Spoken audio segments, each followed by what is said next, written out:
Oshinoko's finale is here, and it was certainly an interesting end to what has been an outstanding season.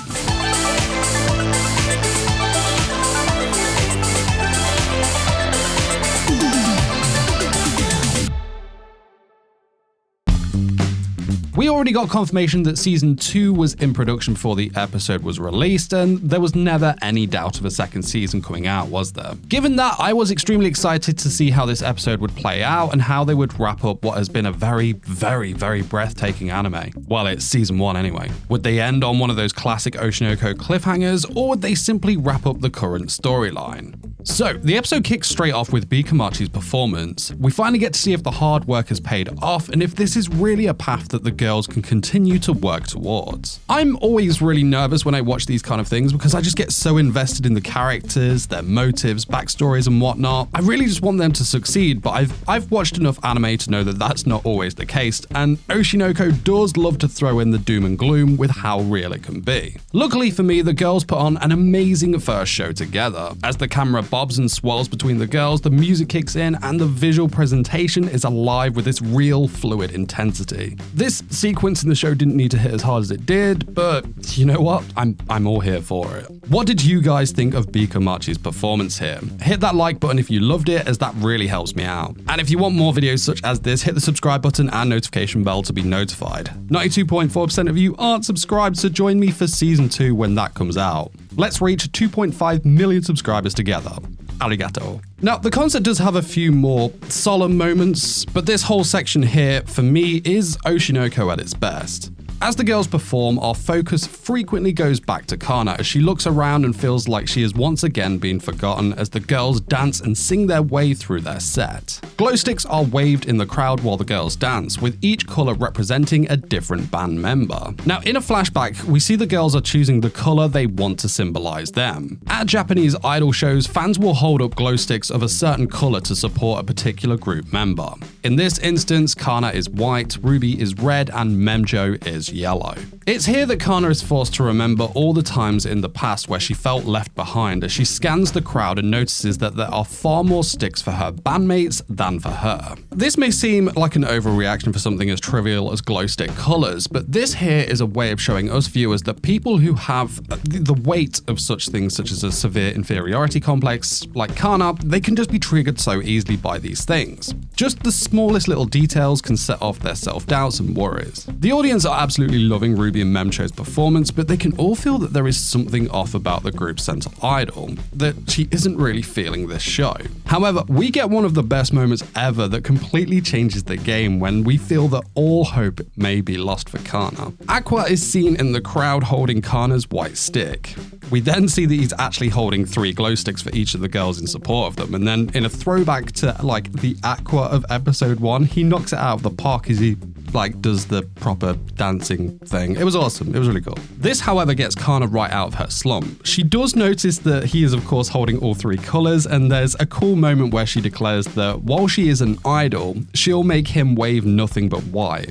She'll make him love her, and that she is going to be his star. This was such a powerful moment in the show, and it sets up all 3 girls to completely nail their second song, which completely blows the audience away. It also really sets up Kana and Aqua's relationship pretty well moving forward, but there's just one more moment about this performance which we need to talk about. Before the show, we see 3 dudes. 2 of them want to check out B-Komachi because of Memjo, but one of the guys knows the B-Komachi of old, particularly its center idol, Ai Hoshino. He's very skeptical of this new group taking its name from the older group, but decides to check them out anyway. Now, during the performance, one of the guys turned to him and asked if they measure up. The guy who knew the old B-Komachi isn't really all that impressed. He's like, this isn't what B-Komachi is about, and you can't replicate that with these 3 randos. But then he sees Ruby take it up a notch, and that something special that I had was now right in front of his eyes in this girl's performance. The shots of Ruby here are so breathtaking. We just see how much she is like I here, and Oshinoko really ramped up this moment, especially in the animation. Now, the next shot we see of this guy, he's like waving his glow sticks around like a crazy person to the group.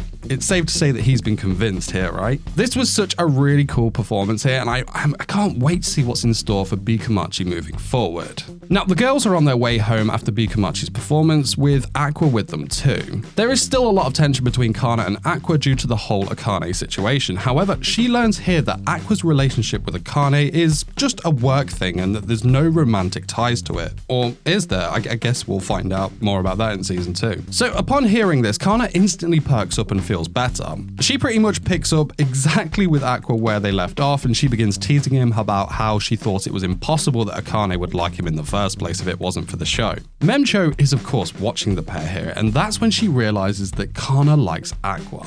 We get one of the best shots in the episode as she also thinks about Akane thrown into the love triangle, and she panics as she doesn't know which girl to root for as they are both her friends. But which of the girls are you rooting for? Honestly, I'm not sure who I support.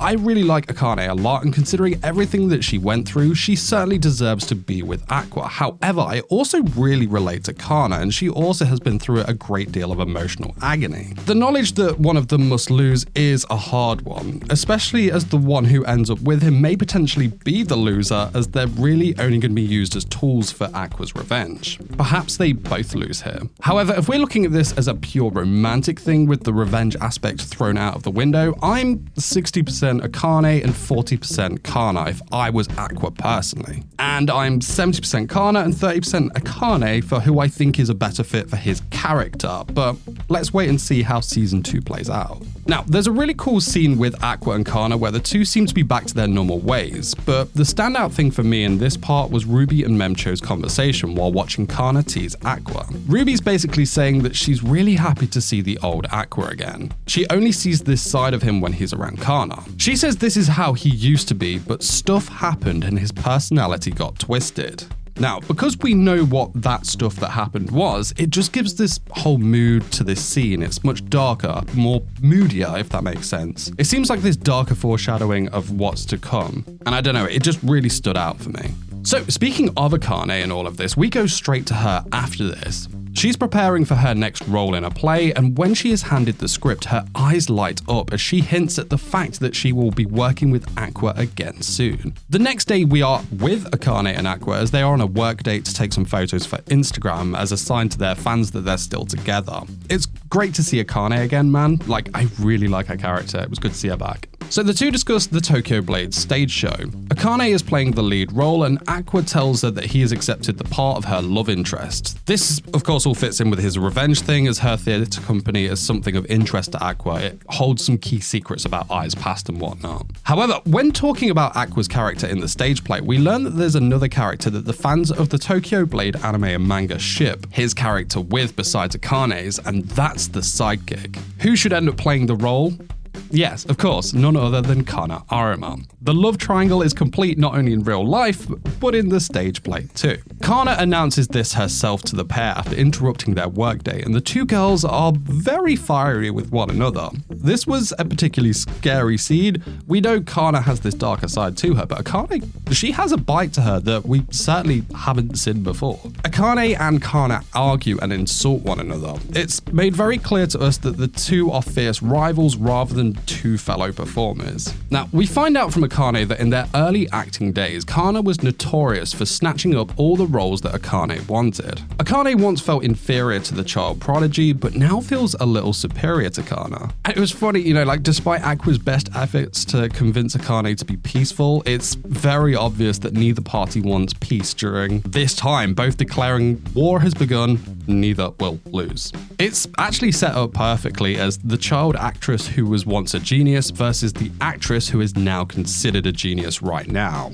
I honestly can't wait to see how this pans out next season. And that's where Oshinoko finishes for its first season. No big cliffhanger, but an end to one story while setting up the next. So yeah, Oshinoko was heavily hyped up after its first episode, where many people were calling it anime of the year after that just one masterpiece episode. But was it all just hype, and how did the series fare in the long run? For me, Oshinoko was just something so totally different from anything we've had, and its popularity throughout the season was one of those that you don't really see all that often. I fell in love with Oshinoko and related to it way more than I ever thought I would have, and I'm so super excited for its second season. Is Oshinoko anime of the year? I believe it's a very, very strong contender.